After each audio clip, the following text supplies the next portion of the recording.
What does the Velvet Sundown, the game Codex Mortis, and Will Smith eating spaghetti all have in common? I have no idea! The answer is it's all slop, courtesy of our new AI overlords, and it has a lot of people rather annoyed. But there's one entertainment medium that's had its own unique ways of annoying people for decades, long before AI and Will Smith were even a thing. Keep my name out your mouth! Gaming. You may be sick of seeing slop everywhere now, but it's nothing new for us. We've had to put up with it for years. Like... Well, there are the obvious rip-offs like the Great Gianna Sisters from 1987, cashing in on you-know-who. Yeah, all those cheap, low-effort clicker games and shovelware all over the place, like... What's this game called? Risk your life to get your dinner back. What the f*** is this? It's just the same game being re-released with a new number on the box every year. It's all slop, slop, slop. What's even crazier is that in 2025 alone, over 25,000 games were released. That's 2,000 a month, nearly 70 a day. And that doesn't include the absolute cesspit of mobile gaming. I mean, the N64 had less than 400 games in its entire lifespan. So if we zoom out and look at the whole industry, most of it's probably just slop too. Everything is garbage. Oh, no. Do you remember the infamous gaming industry crash in the 80s? Do you know why it happened? That's right, slop. Everyone was just throwing ideas at the wall to see what would stick. And rather than sticking, the wall just fell over. Too many games, too lower quality. And that brings us to Nintendo. How did Nintendo single-handedly save an entire industry from itself? Two reasons. One, quality. Two, consistency. And they did both better than anyone else. So by now they should have no problems with either. Right? However, a rather large pot of irony has been growing inside the big N over the past decade, and it's got nothing to do with AI, the 80s, or Will Smith. Keep my name out your mouth! For this, ladies and gentlemen, is no ordinary gaming slop we're enduring. This is Nintendo slop. And it's hitting the massive controversy gong in all the right ways. And, like an angry growth on your anus, we can ignore it no longer. So in this video, we're going to talk about Nintendo slop, what it actually is, if it's getting worse, if it's even a bad thing, and why should anyone care anyway? Now, straight off the bat, I know what you're thinking. Firstly, Nintendo slop sounds like something you get when you blend all Mario's power-ups together. And secondly, out of all the crappy games out there, it's Nintendo games under the microscope. Say what? But look at it like this. Imagine Nintendo is an old, faithful dog. You've had it for years, but suddenly, for no reason, it just rips your ear off. It's not so much the ear coming off as the feeling of absolute betrayal. And it all started when one beloved video game series pulled down its panties and opened its legs fully to open world, going on to sell better than a batch of shaped hotcakes. What? Oh, yes, The Legend of Zelda Breath of the Wild's open-air design philosophy was the stuff of legend. Over 35 million copies sold, 10 on 10 reviews all over the place, awards coming out of its ears. It was pure game design art on the screen. Not the only thing on the screen, but open-air, as Nintendo coined it, rather than sounding like a cool new style of video game, sounded more like something your sphincter does after drinking an entire carton of warm pineapple juice. But whatever they called it, Breath of the Wild was Nintendo's new favourite child. And this child didn't just stand in the middle of the garden and piss itself, it made waves. Not piss waves, metaphorical waves. Waves so big, Nintendo's tight, focused, high-variety game design philosophy shifted. And they found themselves bitten by our old friend, the open world bug. And unfortunately, it laid rather a concerning parasitic worm egg in their brain. Hey. Ow! That's gonna turn into an issue. In Breath of the Wild, Link was totally free. You could go anywhere, everywhere, climb every tree and then cut them down afterwards. From the moment you stepped down from the Great Plateau, you could head off in any direction, as far as the eye could see. But while Nintendo had taken Hyrule's knickers off for all to see, it turns out the view wasn't so spectacular after all. And all too quickly, the cracks started to show. Oh, that was disgusting. And the controversy starts with one simple number. 900. 900 is the amount of Korok seeds you can collect in Breath of the Wild. Little tokens given to you by a tiny race of wooden creatures, and all you got to do to get one was complete micro-challenges scattered across the map. Yes, micro-challenges like picking up a rock, picking up a rockin', moving it around, pressing a button once, stalking a flower that's clearly not interested. But be honest with me, did you ever really have fun collecting Korok seeds? Okay, did you have fun once you'd exhausted all the different little ways of getting your hands on them? Because I'd be willing to bet it was more of a means to an end than anything else. The end, of course, in this case being a sus piece of broccoli getting his end away.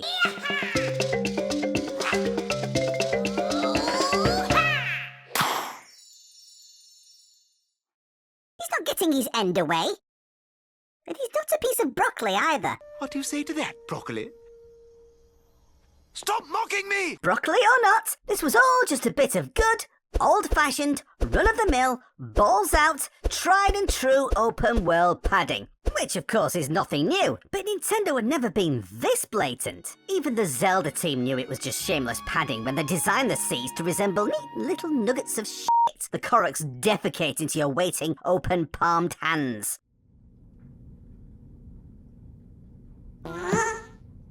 Oh!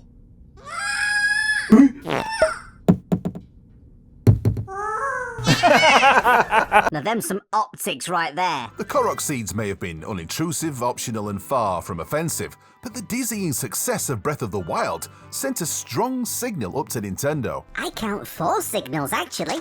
1, we didn't mind repeating ideas. 2, if you're gonna do it, make them varied for different skill levels. 3, have so many you can't miss them while exploring. And 4, have so many it's obvious completion isn't really the point. And ta-da! We have ourselves a game loop. Stop!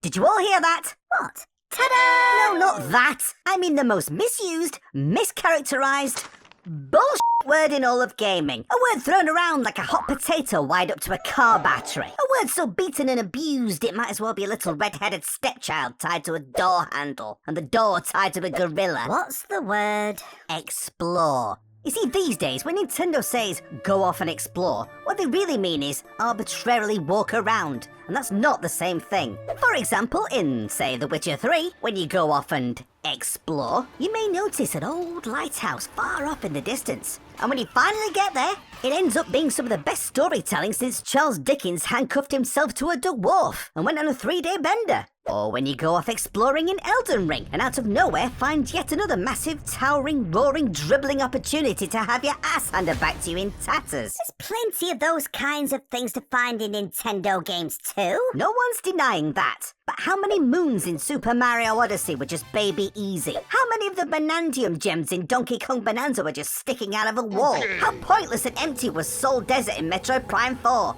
Makes my head spin. Whoa, whoa, whoa, whoa, whoa, whoa, whoa, whoa. Oh, God, I feel sick.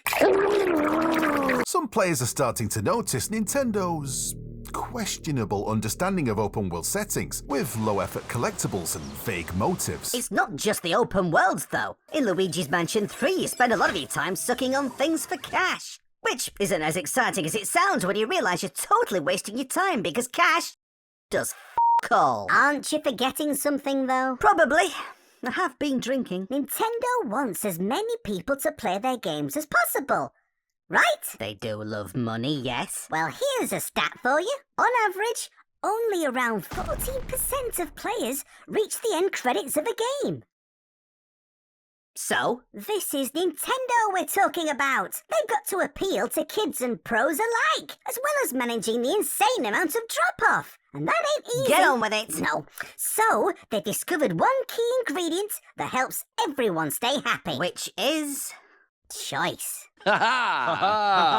Ha ha! True. You don't have to collect that many moons to advance in Super Mario Odyssey. Some are baby level easy, some are quite tricky. Some you can just purchase, but it's the choice you have while exploring. If some are too easy or too tough or take too long or only a few seconds, that's fine. If you want to rush through Donkey Kong Bonanza and ignore the Bonandian gems and fossils, up to you. Want to collect them all? Go for it. But here's the actual problem. As a great man once said, me, it's not the fact your dog ripped your ear off. It's what he's going to rip off next that's the real worry. This is Ubisoft. Not doing so well at the moment, are they? And sure, they may be the gaming equivalent of letting a bunch of homeless live in your kitchen for 3 weeks. But at least they have the good manners to make their game collectible padding feel tacked on. Nintendo tries to present it as the heart and soul of the game. When Mario Kart World was first announced, I shit myself. And that's not hyperbole. I literally shit myself. Yeah, he did. Open world Mario Kart tracks, all stitched together to make a sort of Forza Horizon-y burnout paradise-y thing? Sign me up! Tie me down and waterboard me with that shit. But then, it happened. Pray tell, what happened, Hell? We played it.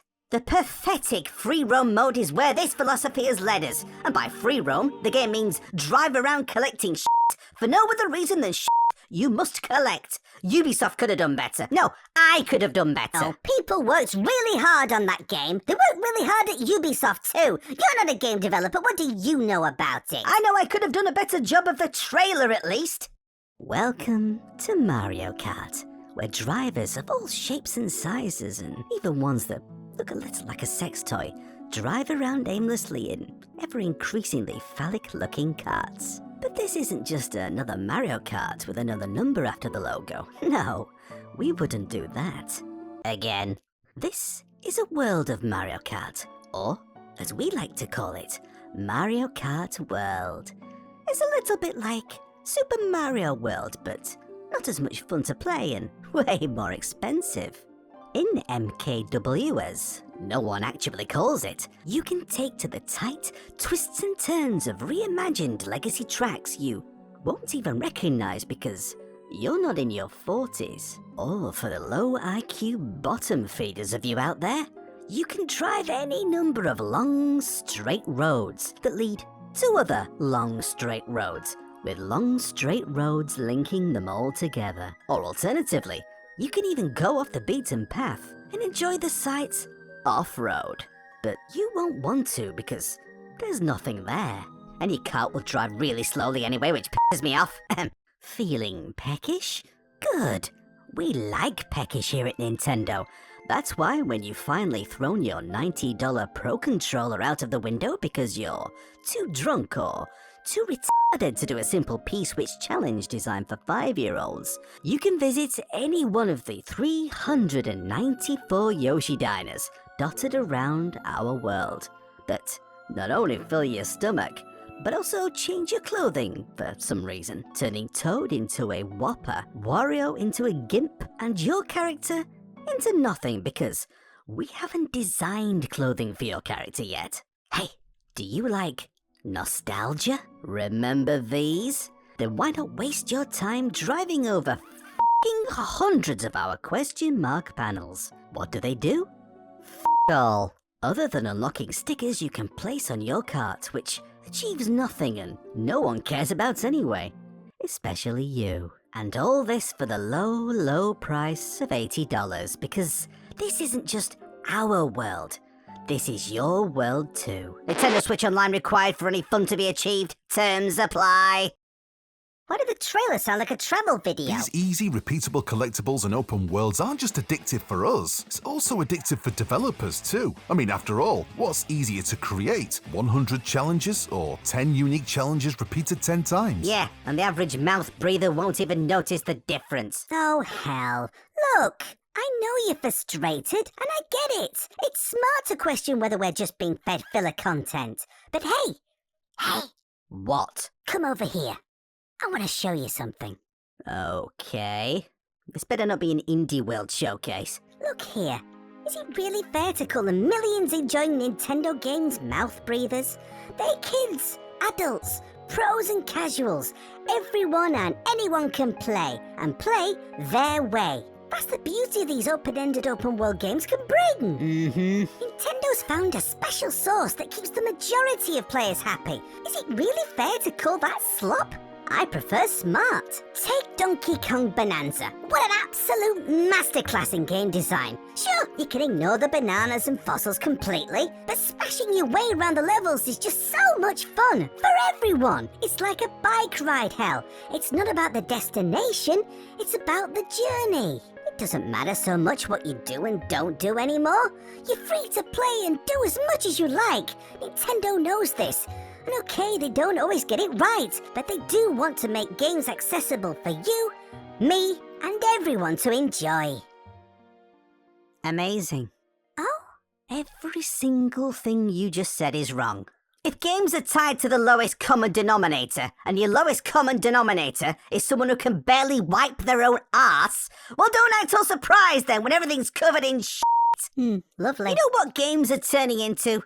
Content. And that's quite the slippery slope, isn't it? Don't think too hard, just consume. Collect this, then that, then when you're done, buy this, buy that, and repeat. Don't ask questions. Just consume product and then get excited for next product. Here's some nostalgia, here's a hit of dopamine. You can't be angry at Ubisoft for dumping a load of shit all over the map. It's Ubisoft. It's what they do. That's the game loop. It's like being angry at a cat for licking its own You can't be angry at clicking games either. You want to spend all your time clicking on a banana some Indian guy knocked up at the weekend? Be my guest. Shovelware? Well, someone's buying them. And people are always going to rip off a great idea, especially if they can just use AI to do it. But Nintendo has always, nearly always, put gameplay first. So when they come out with these pointless things to collect or shoehorn an open world area into a game that really didn't need it, they need telling. Because if we don't tell them, it'll never stop. And what would you tell them, Hal? All I've heard is a lot of shouting and swearing. What are you mad about exactly? What exactly is Nintendo Slop? Sum it up. Come on, let's hear it. Excessive, repetitive, open area, low variety busy work with an unhealthy balance of quantity over quality, all disguised to be more significant than it actually is from a company that should know better. Did you get that? You're wrong. I'm never wrong. Well, you're wrong about that, which just proved me right. What? Perhaps slop is an unfair word, especially if we can't all even agree what that word even means. At the end of the day, these sandboxes are still so much fun to bounce around. What you do isn't so much of an issue when you're having the time of your life just doing it. But Nintendo isn't immune from bad habits, and maybe the line has been crossed one too many times in recent years. Answer me this. Would Super Mario Bros. 3 have been a better game if at the end of a level, Mario just kept running to the next one? Probably not, no. And would Super Mario 64 have been a better game if it had 999 stars? Especially if many of them were just lying around like shiny, pointy dog turds? No. Would you be clapping like a seal if they'd stuck 10,000 Korok seeds in Tears of the Kingdom? Well, no. But we didn't need Hyrule Field to be that big in Ocarina of Time either. Nor did we need to collect 100 gold Skulltulas. But you never minded that. How dare you speak its name? Balance and motive. That's what it's all about. Either Nintendo have learned their lesson, or a bunch of smooth-brained 12-year-olds have skewed Nintendo's engagement analytics so much, they're now in the process of giddily injecting as much slop as possible into everything. So don't come crying to me when you've realised they've uncapped the power stars or moons or whatever the we're wasting our time collecting in the next Mario game to something like 9,999 just for funny hats and stickers. I swear, if they give Mario a bike to get around in, I'll eat the Switch 2 so hard it'll smack into Mount Rushmore and finally give Abraham Lincoln the moustache he should have always f***ing had. Oh, I can feel something crawling round in my head. Well, even if they did, still gonna play it though, aren't we? Well, of course we are. Hope there's some DLC this time too. Hey, let's see how many power moons we can collect. I hope the levels are bigger this time too. Remember, it might not be moons, could be stars, or shines again. What about comets? No, that's a idea. I think of something